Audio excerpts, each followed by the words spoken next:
Magandang araw po sa inyo, Kuya Bari. Nais ko lang po sanang magkwento sa inyo ng isang karanasan namin ng aking kaklase na tawagin na lang natin sa pangalang Manny. Siya nga pala, tawagin niyo na lang po ako sa pangalang Boyet.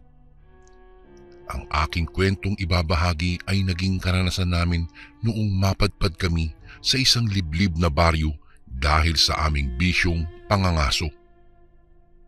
Ano Boyet? Tuloy ba tayo mamayang hapon? Malay mo, makatsamba tayo at may mahuli tayong bayawak. Sabi sa akin ni Manny. Saan ba yung balak mo pare? Anong baryo ba yung pupuntahan natin? Sana sa may gubat lang ha, para naman kahit papaano sulit ang ating pangangaso. Sambit ko naman sa kanya. Noong mga panahong iyon, napangisi sa akin ang aking kaibigan. Hindi ko alam kung ano ang ibig sabihin ng nakakaloko niyang ngiting iyon, kaya napatanong ako sa kanya. Pare, ano bang ibig sabihin ng pagngiti mong yan ha? Huwag mo na namang sabihin na may kung ano ka na namang binabalak ha. Wika ako sa kanya. Kasi pare pupunta kasi tayo sa liblib na lugar na medyo nasa dulo na ng ating bayan. Walang gaanong nakakarating dun kasi dahil nga liblib. Pinapaniwalaan ng kuta iyon ng mga aswang kaya lalo pang iniiwasan ng mga tao ang nasabing lugar. Napalunok naman ako ng aking laway. Nakaramdam na ako ng kaba noon dahil narinig ko ang katagang aswang. Pare, di ba delikado yung lugar na yun? Baka kung ano mangyari sa atin dun ha? Wika ako sa kanya. Napailing sa akin ang aking kaibigan at saka muling nagwika. Hindi naman pre, kung alam nating peligroso ang lugar, uuwi tayo kagad. Sabi niya na siyang tinanguan ko naman. Dahil sa naging pag-uusap naming iyon, pumayag ako sa kagustuhan ng aking kaibigan. Nang makapagpaalam siya, inihanda ko na rin ang aking sarili at saka ang mga gamit na aking gagamitin. Pare, sana may mahuli na ako kahit na isa lang. Sambit niya sa akin. Noong nasiguro ko na ang mga damit sa kagamit na aking dadalhin, nagpahangin ako sa labas ng aming bahay. Hinintay ko ang pagbabalik ni Manny hanggang sa malapit ng dumilim iyon. Saktong babalik na sana ako sa loob ng aming bahay nang makita kong paparating na si Manny. Kaya kinuha ko na ang aking mga dadalhin at saka sinalubong siya. O tayo na pre. Pagyaya niya sa akin na agad ko namang tinanguhan. Mabilis kaming naglakad patungo sa kalsada at saka nag-abang ng masasakyan. Subalit makalipas ang ilang minutong paghihintay ng masasakyan, wala pa ring dumating. Dahil doon, nagpasya na lang kaming magkaibigan na lakarin ang patungo sa liblib ng baryong iyon. Habang naglalakad noon, nakaramdam ako ng kakaibang kilabot. Ako, bakit kaya ito ang aking nararamdaman? Tanong ko sa aking sarili. Nagpasya kami ni Manny na dumaan sa mga shortcut at makaraan lang ang humigit 1.5 oras na paglalakad. Nakarating kami sa liblib na baryong iyon. Nagtaka pa nga ako dahil wala palang gaanong bahay roon. Bakit kaya walang mga kabahayan dito? Tanong ko kay Manny. May mga kabahayan naman dito. Pero siguro dun sa bandang malapit sa simbahan nila. Tugon sa akin ng aking kaibigan. Nagpasya kaming pumasok na sa gubat at saka sinimulan ang pangangaso. Saktong may nakita kaming isang malaking bayawak, kaya sinundan namin iyon ni Manny. Ayun pre, doon pumunta yung bayawak. Bilisan natin baka mawala pa yun.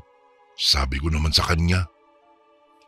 Naisip ko na sayang kasi kung makawala iyon dahil may kalakihan naman ang nasabing bayawak na iyon. Lakad takbo ang nagawa namin ni Manny upang habulin ang nasabing hayop. Subalit nakalabas na kami sa kabilang bahagi ng gubat ngunit hindi na namin natanaw pa ang nasabing bayawak. Nampuch, Saan kaya nagpunta yun? Ito lang naman yung direksyon na tinahak nun ah. Pagtatakang wika ng aking kaibigan. Babalik na sana kami sa loob ng gubat upang mangaso, subalit may narinig kaming ingay sa hindi kalayuan. Parang nagsasaya ang mga iyon, kaya pareho kaming natigilan ni Manny. Uy, ano kaya ang meron at parang may kasiyahan doon ah? Tanong ko sabay turo kung saan banda nanggagaling ang ingay. Baka may piging. Halika, subukan natin puntahan yun. Baka naman makakain tayo roon. Nakangising sabi sa akin ni Manny. Dahil nauna na siyang maglakad, wala na akong nagawa pa kung hindi ang sumama sa kanya, Kuya Bari. Habang naglalakad noon ay napapaisip ako kung ano ang mayroon sa bahaging tinutungo namin. Noong medyo malapit na kami sa lugar kung saan may nagdaraos ng piging, nakita naming maraming mga tao ang naroroon at kumakain. Nakita rin namin ang babae at lalaki na sumasayaw sa hindi ko malamang ritmo. Halika, lumapit pa tayo doon. Sambit ni Manny sa akin. Naglakad pa kami hanggang sa kita na namin ang mga taong naroroon. Aba, mukhang may kasalang nagaganap dyan ah. Bulalas ko sa kanya. Napangisi naman ang aking kaibigan nang wikain ko iyon. Nagsimula na siyang maglakad patungo sa mga taong abala sa pagsasaya. Dahil malapit nang dumilim iyon, Kuya Bari, yayayain ko na sana siyang umuwi, kaya naglakad din ako ng mabilis upang habulin siya at pagsabihan. Manny, umuwi na tayo. Patilim na ng patilim mo, tingnan mo yung paligid oh. At baka mahirapan tayo mamaya sa pagbaybay sa daan. Wika ko sa kanya. Sige, pero sandali lang. Makisaya muna tayo sa kanila sandali. Alam mo kasi bibihira lang kasi nagkakaroon ng kasalan sa mga baryo dahil kadalasan ay sa bayan iyon ginaganap. Sige na, sabi niya sa akin. Bago ko po ipagpatuloy ang kwentong ito ay may request sana ako sa iyo kasundo. Isang pindot lang ito kasundo sa subscribe button namin. Malaking tulong po ito sa amin kasundo upang mapagpatuloy pa namin ang mas marami pang magagandang kwento. Salamat sa pag-subscribe mo, bagong kasundo. Napailing ako dahil sa kanyang sinabi. Muli ko pa sana siyang yayayain, subalit muli siyang naglakad. Sige na pre, sandali lang tayo. Tingnan lang natin kung paano nila iyon dinaraos, sabi niya habang naglalakad. Hinabol ko ang aking kaibigan hanggang sa makalapit kami sa tapat ng isang bahay kung saan mayroong piging. Noong naroroon na kami ay nagtago kaming dalawa at saka nagmatsyag sa paligid. Walang ano-ano. Biglang lumakas ang kabog ng puso namin. Narinig namin kasing mas lalong lumakas ang hiyawan ng mga tao. Napatitig na lang kami ni Manny noon sa mga bagong dating. Uy, ano yan? Hindi ako makapaniwala. Ang mga taong kararating lang ay may pinagtutulungang buhatin. Hindi iyon baboy o anumang hayop, kung hindi isang taong wala ng malay. Iyan na ang buhay na lechon. Lalo pang naghiyawan ang mga tao. Noong mga panahong iyon, nakumpirma na namin ni Manny na mga aswang nga ang mga tao sa nasabing baryo. Ilang sandali pa, inilapag nila ang nasabing tao. Mabilis na lumapit ang mga tao sa inilapag na katawan at sa hindi namin inaasahan, kanya-kanyang kurot ang mga iyon sa laman ng taong naagapos. Pare, tingnan mo. Anong ginagawa ng mga iyan? Pareho kaming naguguluhan ni Manny, subalit noong makita naming unti-unting nagbago ang anyo ng mga tao roon at tinubuan ng makakapal na balahibo.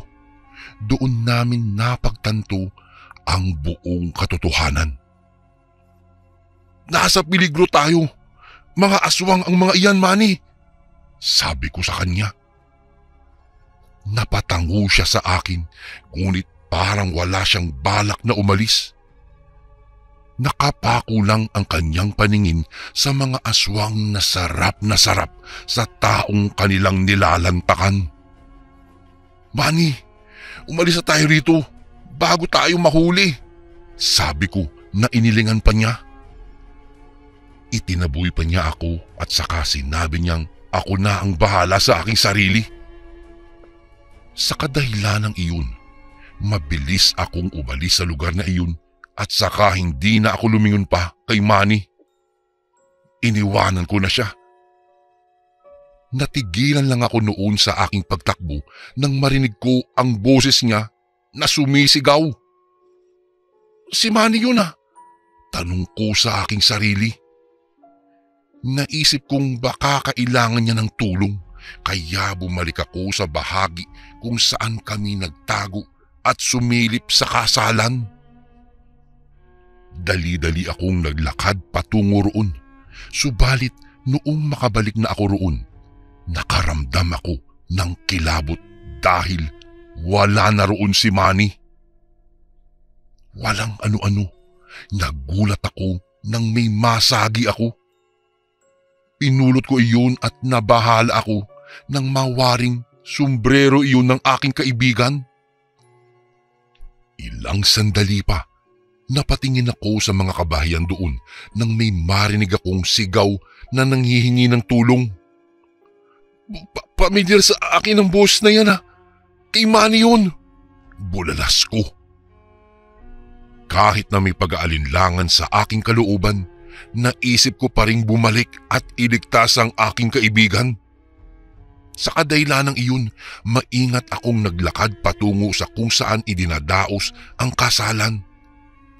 Habang humahakbang ay sumasabay rin ang pagtibok ng aking puso. Nang walang ano-ano, nakita ko ang mga tao na lumabas sa kani-kanilang kabahayan. Nakita ko rin ang ilang kalalakihan na may pinagtutulungang buhatin. Namulagat na lang ang aking mga mata noon nang mapagtanto ko na ang kaibigan kong iyon. Anong gagawin nila kay Manny? Noong mga panahong iyon, nais kong sumigaw para awatin sila. Ngunit naisip kong baka kung gagawa ako ng ingay, mababaling ang kanilang atensyon sa akin at ako ang kanilang huhulihin.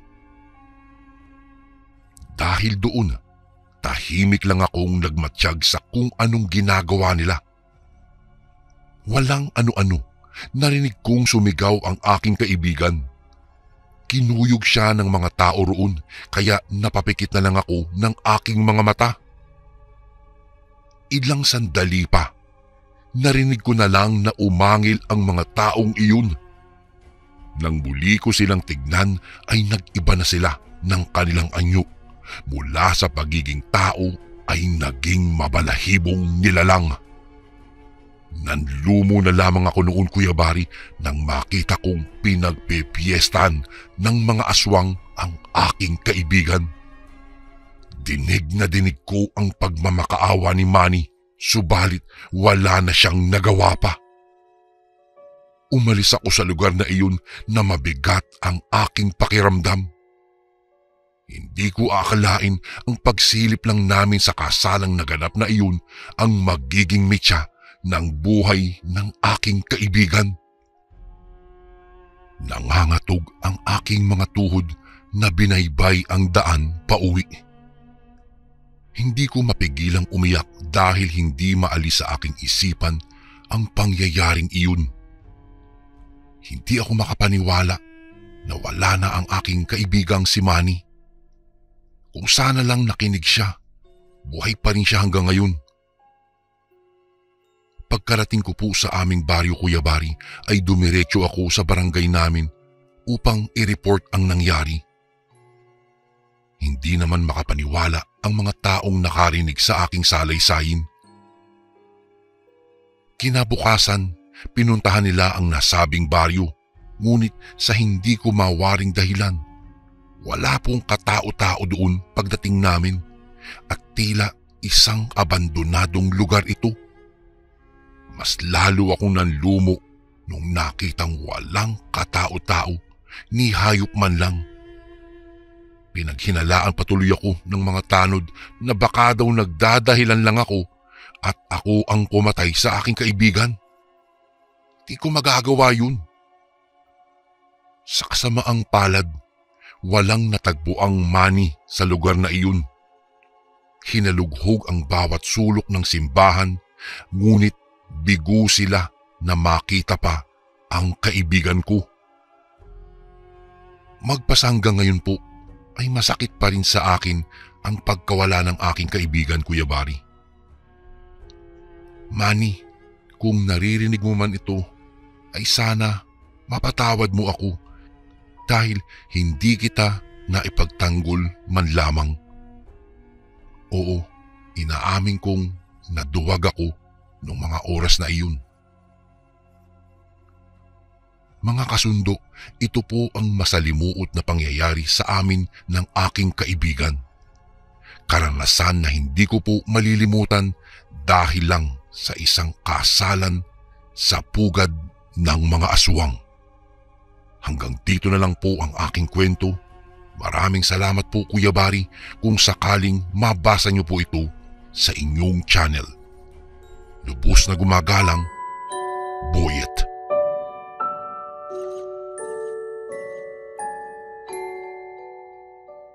Isang magandang araw po sa inyo, Kuya Bari, at maging sa mga tagapakinig sa YouTube channel mo. Itago mo na lang po ako sa aking katauhan sa pangalan na Lustre. 56 na taong gulang. Ako po ay nagmula sa lalawigan ng Cebu, ngunit nakapangasawa ng Kapampangan.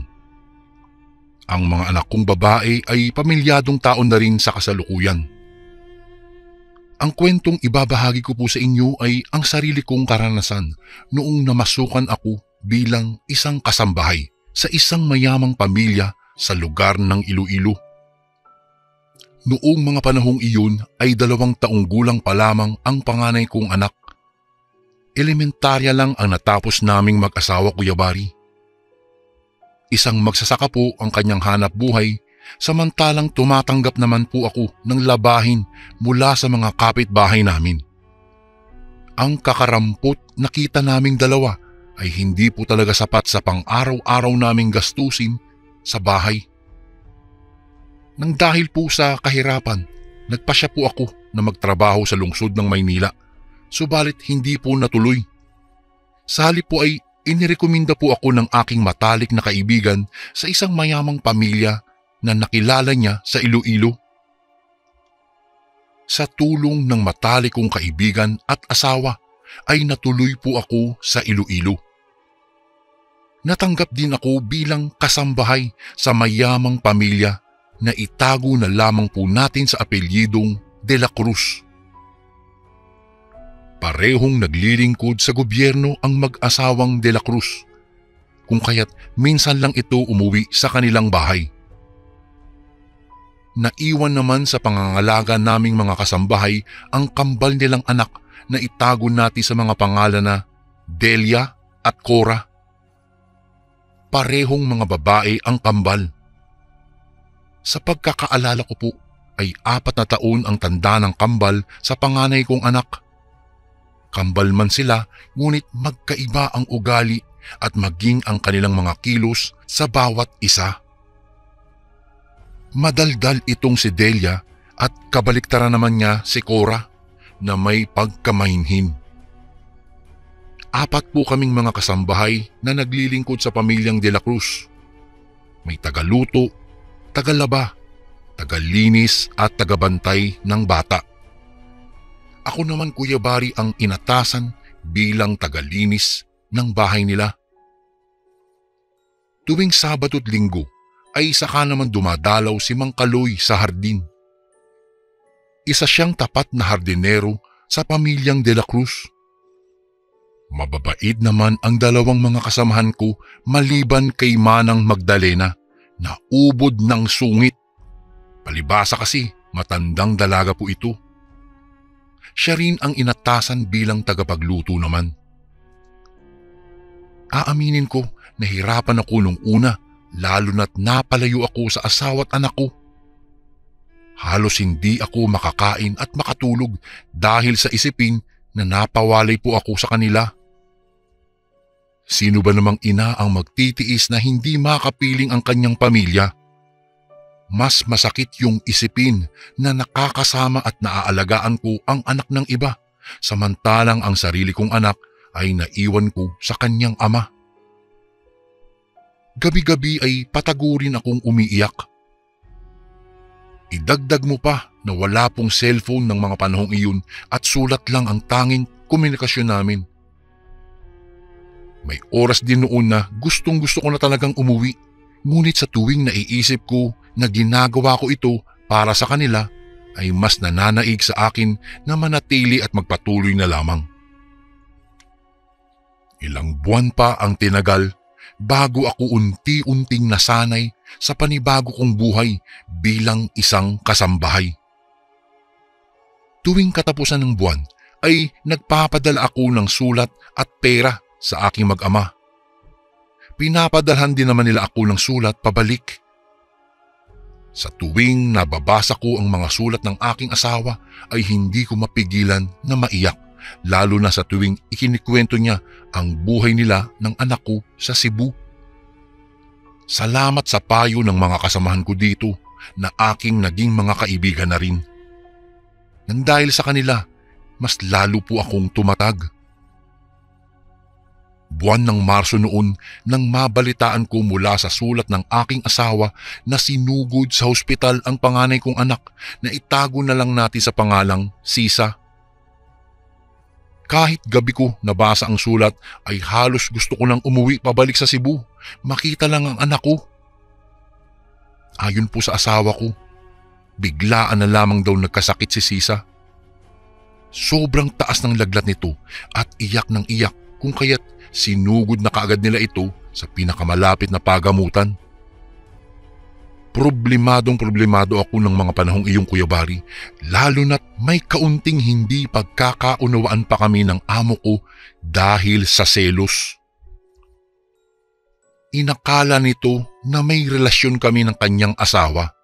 Ano pat hindi ko maitatanggi na malapit talaga kami sa isa't isa ni Kuya Lito. Ngunit alam ng Diyos na wala kaming ginagawang masama. Ang mas mahirap pa ay ayaw nitong ibigay ang sweldo ko ng buwan na iyon. Gusto ko mang humingi ng tulong kay Kuya Lito ay hindi ko rin magawa dahil binalaan po ako ng kanyang asawa. Hindi rin naman ako matutulungan ng dalawa ko pang mga kasamahan dahil namomoblema din sila sa pera. Halos lahat ng paraan po Kuya Bari ay ginawa ko na upang makahanap lang ako ng pera para maipadala sa aking mag-ama. Ngunit wala po talaga akong mahanap hanggang sa dumating sa punto na naisip ko na lamang na magnakaw. Lampas 8:00 ng gabi, araw ng linggo. Day off ng dalawa sa mga kasamahan ko ng araw na iyon at nagkataon pa na nag-overtime sa trabaho ang mag-asawa kung kaya't ako lamang ang tanging naiwan sa pagbantay sa mga bata. Si Manang Magdalena naman ay may pinuntahan ng gabing iyon. Samantalang mahimbing na sa pagkakatulog ang kambal. Nang gabing iyon ay desperada na talaga akong makahanap ng pera para lang may maipadala ako sa aking pamilya. Bago ko po ipagpatuloy ang kwentong ito ay may request sana ako sa iyo kasundo.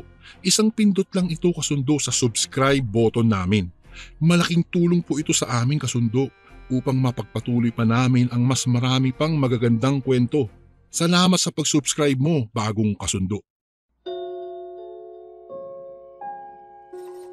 Sa loob ng ilang buwan kong paninilbihan sa pamilyang De La Cruz ay alam ko na ang pasikot-sikot sa buong silid.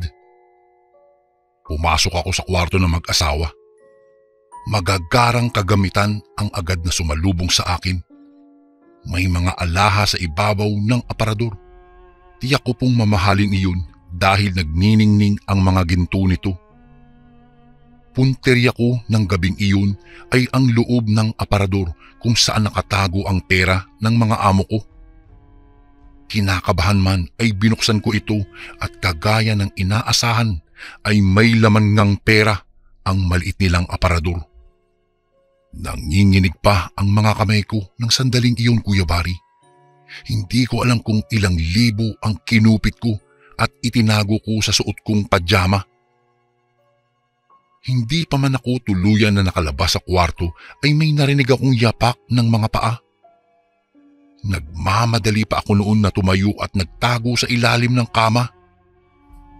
Narinig ko pa nga na may nagbukas ng pintuan ng kwarto ng mag-asawang amo ko. Kinabahan lalo ako. Nanginginig ang buo kong sistema ng sandaling iyon sa takot na baka si Ate Linda ang pumasok, ang asawa ng amo kong si Kuya Lito. Ngunit pagkaraan lang ng ilang segundo ay sinara naman ito pabalik. Doon ako nakahinga. Ilang minuto pa akong nagtago sa ilalim ng kama bago nagpa siyang lumabas. Wala naman akong naabutan na tao sa sala. Napaisip pa nga ako kung kanino ang yapak na iyon. Kaagad akong dumiretso sa kwarto ng kambal at doon ako tuluyan na nabigla. Isang nilalang ang naabutan ko. Isang aswang na gumagapang sa sahig malapit sa pwesto ng natutulog na kambal. Hindi nakapatay ang ilaw sa kwarto ng kambal kung kaya malaya kong nakikita ang nakakatakot nitong anyo. Pulang-pula ang dalawang mata nito. Matulis ang ngipin maging ang kanyang kuko. Gulong-guluman ang buhok ngunit nakilala ko pa rin ito. Si Manang Magdalena. Isa pala siyang aswang. Nang dahil sa labis na pagkagulat ay napasigaw ako sanhi ng pagkagising ng kambal.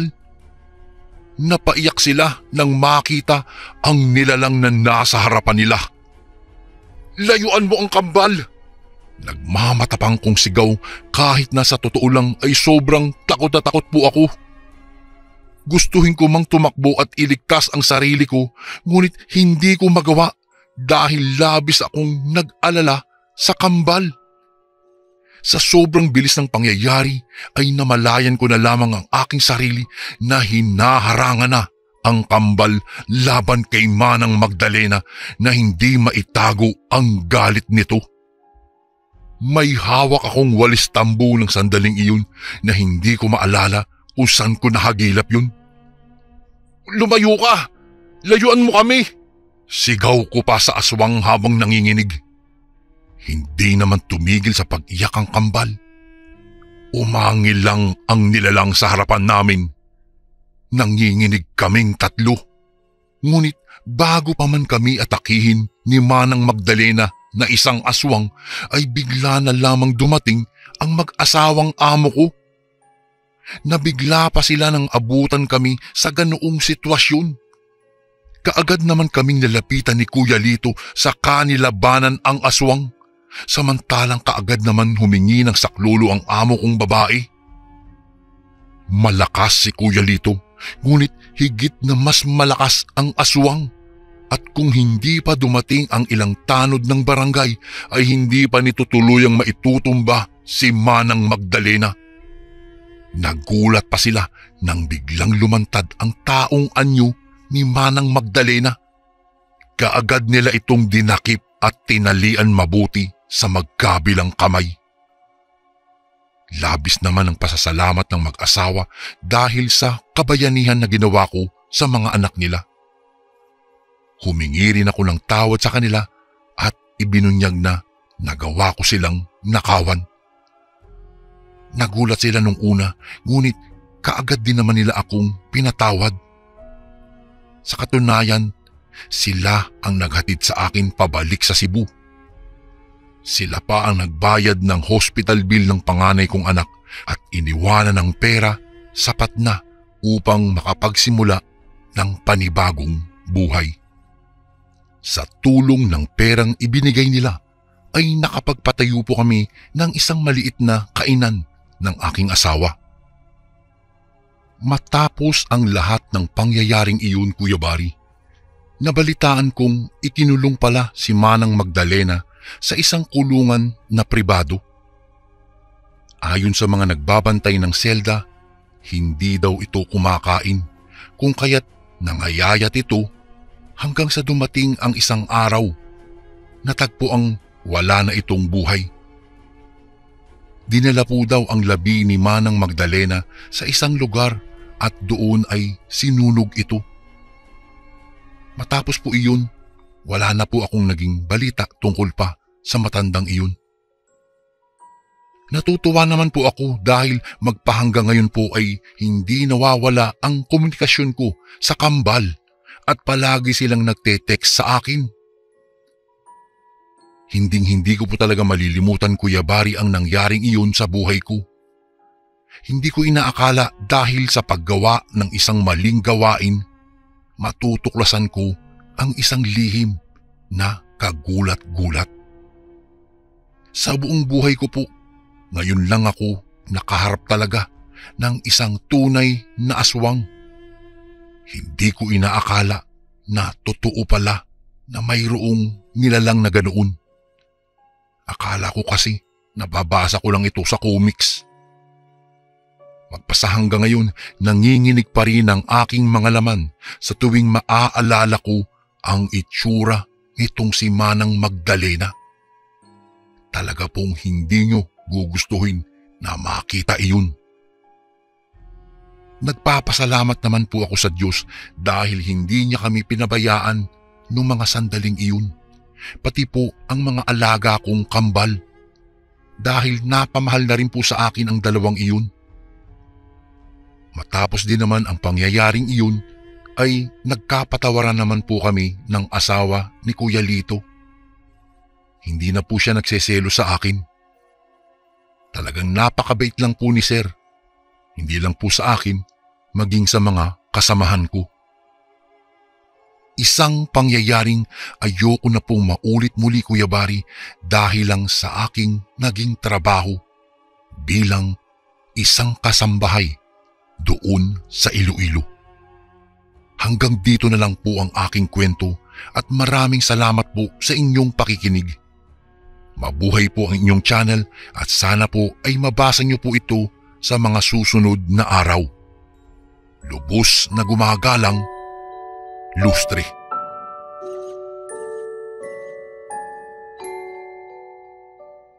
Magandang araw po, Kuya Bari, at sa lahat ng mga nakikinig ngayon. Matagal na po akong nagtatrabaho bilang isang tagabuhat ng mga bagahe sa isang pier dito sa Bicol. Hindi ko na lamang po papangalanan ang lugar para na rin sa ikatatahimik ng lahat. Bitoy po ang pangalan ko. At dahil hindi naman ako nakapagtapos ng high school, ay ito na lamang ang tanging trabaho na tumanggap sa akin. Halos 5 taon ko na rin po itong ginagawa. Kumbaga, ako na ang senior dito sa mga kasamahan ko sa pier na puro mga kabataang pareho ko rin na tumigil sa pag-aaral.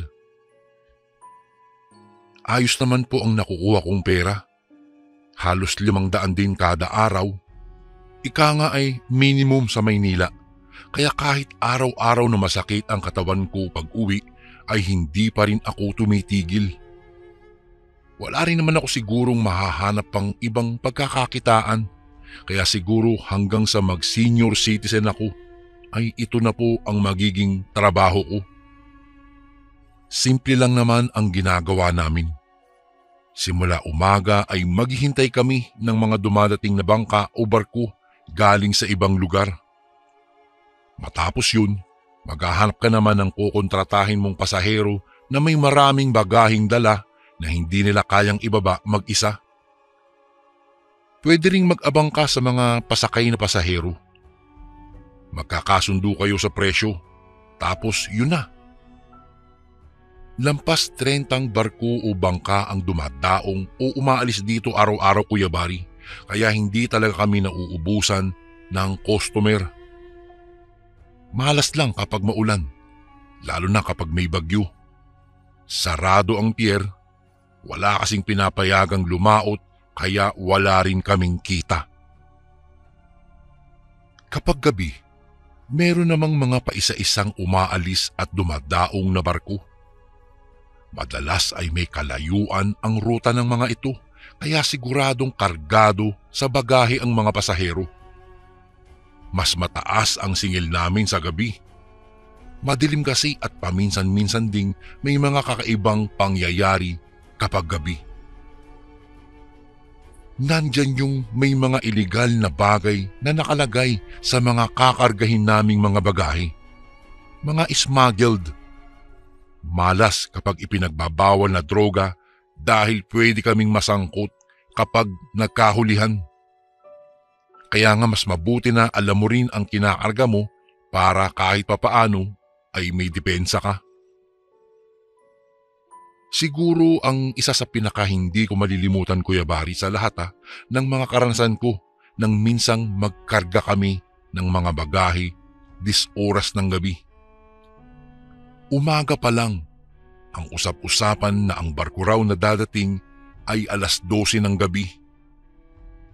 Madalas ay 3 lamang kaming kargador dito sa pier ang kayang maghintay hanggang hating gabi.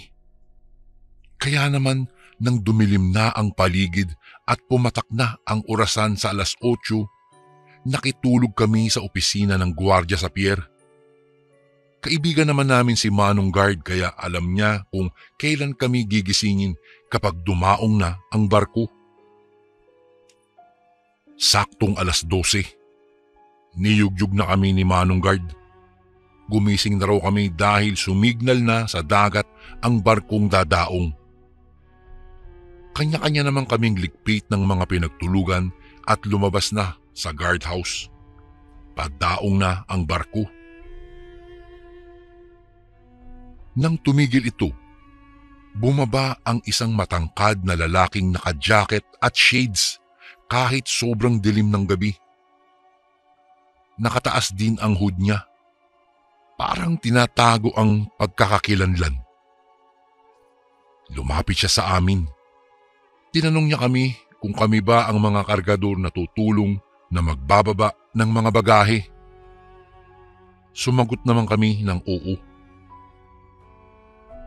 Pag-akyat namin sa barko ay sumalubong kaagad sa amin ang makapal na lansa mula sa loob. Parang solidong hangin na tumulak sa amin paatras. Sa isang sulok naman ay ang napakaraming balde na natatakpan ng mga sako. May ilaw sa loob ng barko kaya aninag namin ang makapal na mapa ng dugo sa ilalim ng bawat balde. Tuyo na ito kaya kulay itim na. Ito ang pinanggagalingan ng masangsang na amoy na mas lalong lumala pa nang makalapit kami. Tinanong ko ang lalaking naka-shades kung magkano ang magiging bigayan. Sumagot naman ito at nagbigay ng presyo. 100 daw bawat balding maibababa namin ng maayos. Nagkatinginan kami ng 2 kasama ko. 20 lang ang balde. Kahit taga-6 lang kami ay may 600 na kaming maliwanag. Nagkangiti ang kaming 3. Ano po ba ang laman nito? Tanong ko ulit. Mga karne yan. Karne lang yan ng mga baboy. Bagong katay pa, galing sa Masbate. Biglang gumana ang malikot kong utak. Naisip ko, bakit sila magbabayad ng 100 piso sa amin kung baboy lang ang nakalagay sa bawat balde? Malulugi sila kahit pa ibenta nila ng 500 ang kilo ng bawat baboy. Tapos magbabayad pa sila ng barko. Dadaan pa sa middleman bago mailatag sa mga palengke para ibenta. Pero naisip ko rin, ano bang pakialam ko? Hindi naman ako ang nagpresyo ng 100 kaya hindi ko na iyon problema. Hindi nga nagtagal Kinarga na namin ang mga balde. Inangat ko sa balikat ko ang isa, pero nabigla ako sa binuhat. Sobrang bigat ng mga balde. Para bang may mga kasamang mga bato ang loob nito sa sobrang bigat. Pero sanay na kami. Tatawid muna kami sa manipis na troso na nakalagay sa pagitan ng barko at pier. Kailangan magaling kang magbalanse para hindi ka mahulog at ang daladala mo. Eksperto na kami sa pagtawid sa manipis na troso, Kuya Bari. Kahit siguro tulog ay hindi kami mahuhulog sa mga ito. Pagtungtong sa pier, dadalhin namin ang balde sa nakaabang na isang truck sa labas. Nararamdaman ko ang pagdaloy ng mainit na likido sa braso ko. Malansa ito, amoy nabubulok na laman. Pero kasama na rin ito sa trabaho namin kaya hindi na ako umangal pa. Kinarga ko sa truck ang balde, saka patakbong bumalik sa barko para matapos agad. Bago ko po ipagpatuloy ang kwentong ito ay may request sana ako sa iyo, kasundo. Isang pindot lang ito, kasundo, sa subscribe button namin. Malaking tulong po ito sa amin, kasundo, upang mapagpatuloy pa namin ang mas marami pang magagandang kwento. Salamat sa pag-subscribe mo, bagong kasundo. Huling 3 balde na lang ang dadalhin namin sa truck. Matatapos na kami. Ako ang nauna sa aming 3. Isinakay ko ang dala ko at tumayo sa gilid ng labasan. Medyo napagod din kasi ako kaya hinahabol ko ang aking hininga. Isinakay na rin ng isang kasama ko ang daladala niya. Si Leo ang huli. Pagod na rin siya kaya mabagal na ang kanyang paglalakad. Pero nang malapit na siya sa truck ay bigla siyang natapilok. Natumba si Leo at kasabay nito ay ang pagtilapon ng daladala niyang balde. Nawasak ang balde sa sementadong sahig at tumambad mula rito ang napakaraming dugo at kamay ng tao. Kumalat ang ilang dosenang piraso ng katawan. Nakatulala lang ako sa aking nakita. Hindi alam ang gagawin dahil sa aking pagkagulat. Pagtingin ko sa direksyon ng barko ay nakita kong tumatakbo ang naka-shades na lalaki. Hinubad niya ang kanyang jacket at shades at saka namin nakita ang tunay niyang anyo. Mahaba ang buhok ng lalaki. Ang bibig ay puno ng matatalas na ngipin na nakausli na sa labi niya na sobrang laki. Kulay pula ang mga mata niya sa dilim ng gabi. Napakabilis ng galaw ng lalaking kanina lamang ay naka-shades. Sa isang iglap ay nakalapit kaagad ito sa kasamahan kong natumba sa sahig. Biglang kinagat ng halimaw na aswang si Leo sa leeg. Sumirit sa hangin ang napakaraming dugo. Parang nasirang gripo. Hindi ko alam na may kakayahan palang maglabas ng ganoong karaming dugo ang isang tao. Nagpupumigla si Leo. Itinulak niya ang aswang pero nasama sa ngipin ng aswang ang laman ni Leo sa leeg. Nakatayo pa si Leo. Patakbo sana siya papalapit sa amin para siguro humingi ng tulong, ngunit sobrang dami na nawalang dugo sa kanya. Agad din siyang natumba sa sahig. Tatayo pa ulit sana si Leo, ngunit lumusob ulit ang aswang. Gamit ang kamay at ang matatalas na kuko, binutas ng aswang ang dibdib ni Leo. Hindi na ulit gumalaw pa ang katawan niya. Maya-maya'y ibinaling ng aswang ang tingin niya sa aming dalawang natitira. Tumingin muna siya sa akin bago inilipat ang tingin sa kasama ko. Yun lang ang tanging bagay na nagligtas sa akin. Distansya. Mas malayo ako kaya ang kasama ko ang pinili niyang isunod. Sumugod agad ito at kumaripas din ang kasama ko papalayo sa ibang direksyon. Doon na ako natauhan, Kuya Bari. Kailangan ko nang makaalis sa pier. Agad akong tumakbo palabas. Hindi tumigil hanggat hindi ko nararating ang bahay. Sa sobrang bilis ng takbo ko ay halos hindi na sumasayad ang paa ko sa lupa. Pagdating ko po sa bahay, agad kong isinara ang pinto at bintana. Naglabas ako ng asin mula sa kusina at mga rosaryo, krus, santo at holy water na pinagbinyagan pa namin kay Father noong ikasal kami ng asawa ko. Buong gabi akong hindi nakatulog, Kuya Bari. Naghihintay lang ako sa loob. Naghihintay sa aswang na pumatay sa mga kasamahan ko.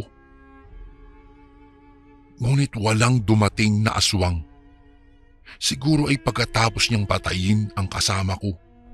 Naisip niya na kailangan na niya ring makaalis. Lalo pa na may gwardya kami sa pier. Magdamag akong nanginginig sa takot. Nananalangin na hindi sana ako nasundan ng aswang.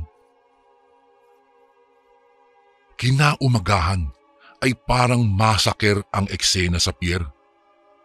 Natagpuan ang katawan ng dalawang kasama ko. Parehong wala ng buhay. Ayon sa gwardya, narinig niya raw ang mga sigawan kaya lumabas din siya. Nang makita niya ang aswang ay nagpaputok siya sa direksyon nito. Ngunit sa kasamaang palad ay hindi daw ito tinamaan.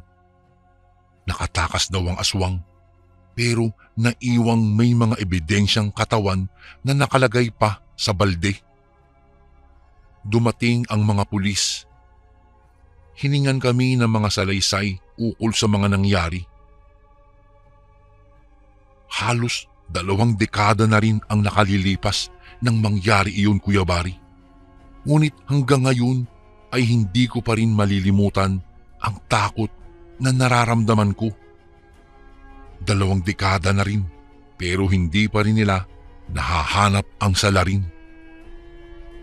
Ang sabi-sabi, isang mayamang pamilya daw ang dapat nabibili ng mga katawan na nakumpiska noong gabing iyon. Baka raw nabayaran ang mga pulis kaya hindi man lang umuusad ang kaso. Wala na rin naman akong pakialam. Ipinagpapasalamat ko na lang sa Diyos na nakaligtas ako ng gabing iyon. Sa kasalukuyan po ay naninirahan na kami ng aking pamilya dito sa Bacoor. May isa kaming maliit na hanap buhay. Kami po ay nagtitinda ng talaba at tahong sa palengke. Marami na po akong taong pinagkwentuhan sa karanasan kong ito tuwing nagiinuman kami rito. Pati sila hindi rin makapaniwala sa mga nasaksihan ko. May ilan din na pinagtatawanan ako dahil gawa-gawa ko lang daw ang kwentong ito. Hindi ko naman sila masisisi, Kuya Bari, dahil maski ako noon, hindi rin po ako naniniwala sa mga aswang-aswang. Isang pangyayaring hindi ko na po siguro malilimutan hanggang sa pagtanda ko. Isang karanasan na kumitil sa 2 buhay dahil lang sa aking trabaho bilang isang tagabuhat sa pier. Hanggang dito na lang po ang aking kwento. Maraming salamat po at sana'y mabasa niyo po ito, Kuya Bari, sa mga susunod na araw. God bless po sa lahat ng nakikinig na kasundo ngayon, lalong-lalo na ang mga OFW na walang sawang nagtatrabaho para sa kanilang pamilya. Advance Merry Christmas din po and Happy New Year po sa inyong lahat. Lubos na gumagalang, Bitoy.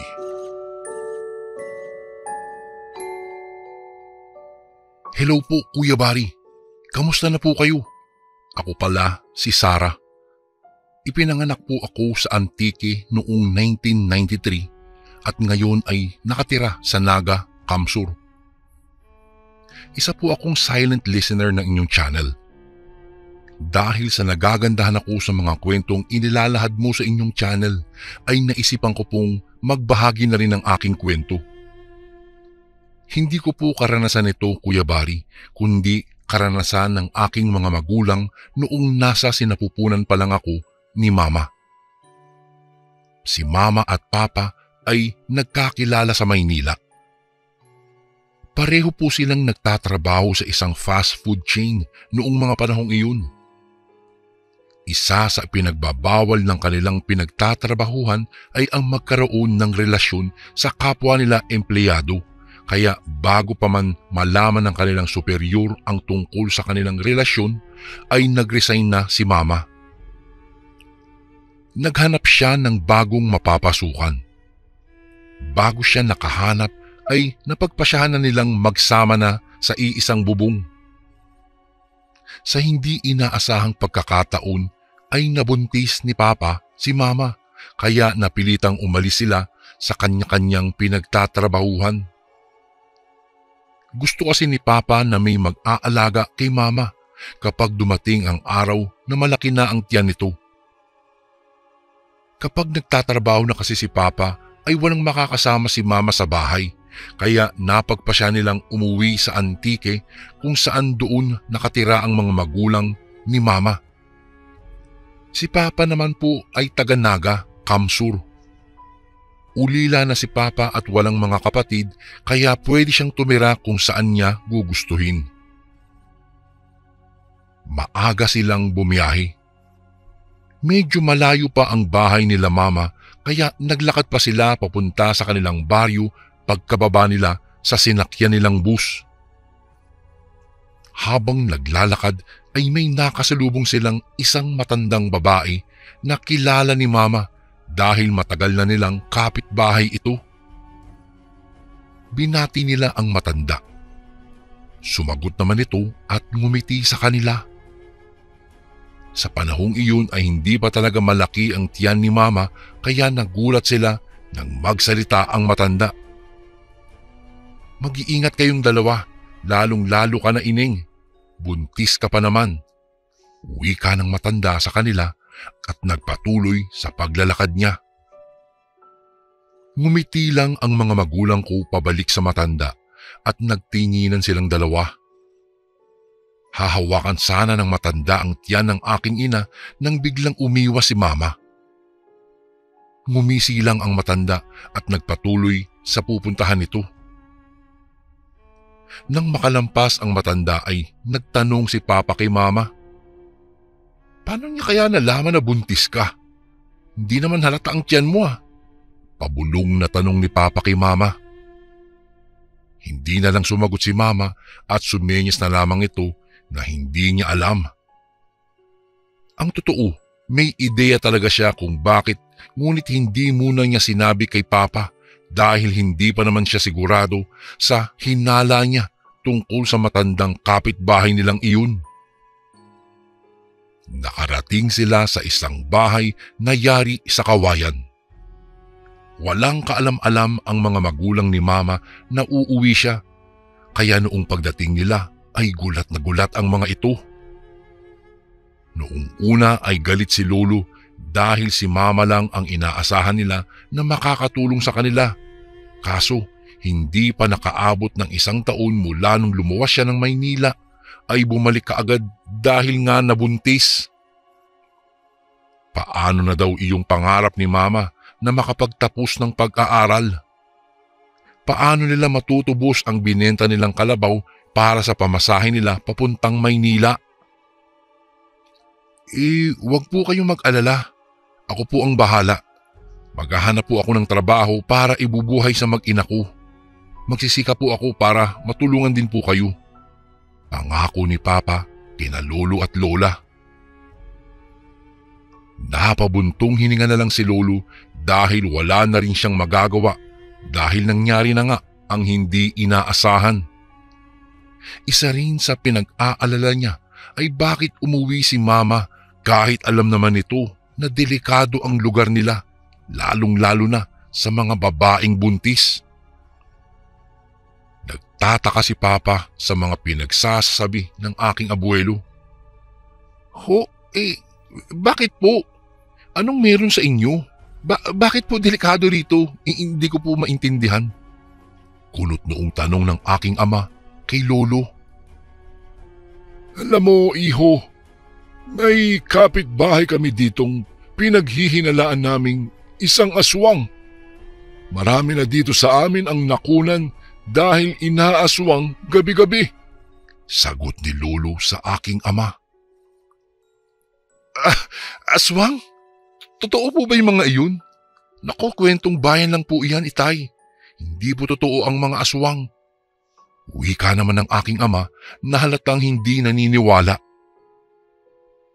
Nais pa sana ng aking ina na magsalita, ngunit hindi na lang niya tinuloy dahil sa tinuran ng aking ama ukol sa usaping ito. Mas mabuti nang nag-iingat. Siyempre, ayaw kong mapahamak ang anak ko, lalong-lalo na ang una kong apo. Pag-aalalang sabi ng aking abuelo. Nangako naman si Papa na hindi niya kami pababayaan ni Mama, kaya naging kampante si Lolo. Wala naman ding nagawa si Lolo dahil andyan na sila. Wala na din silang pamasahe pabalik sa Maynila.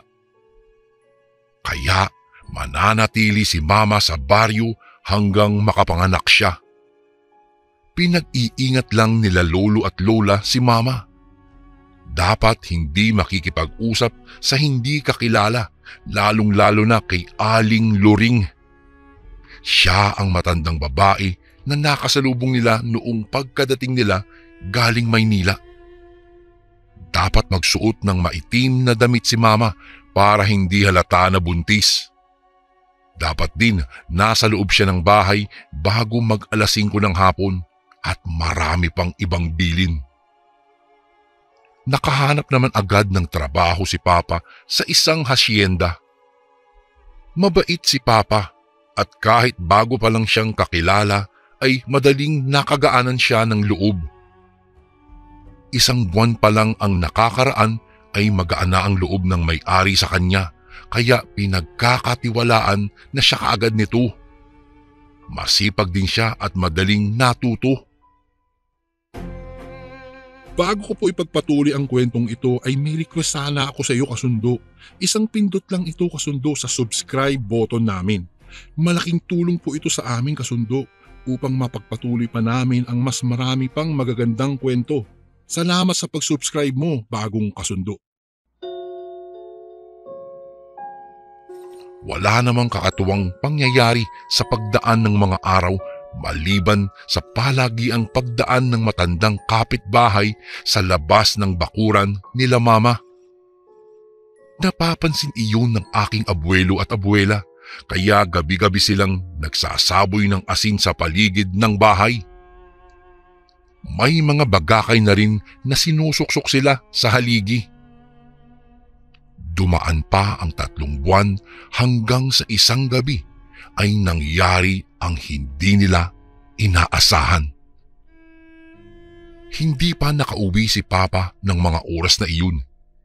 Nagising si Mama dahil nakaramdam siya ng sobrang maalinsangan. Hindi siya makatulog.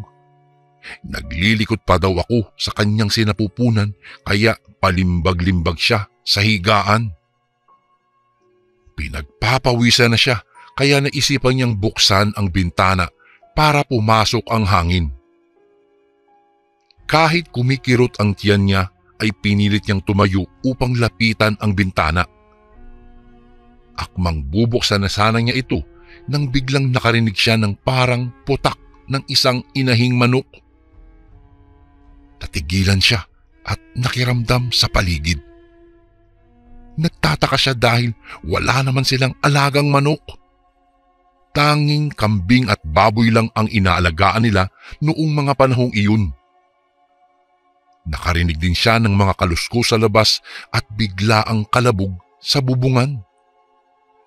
Napatingala si Mama sa bubong.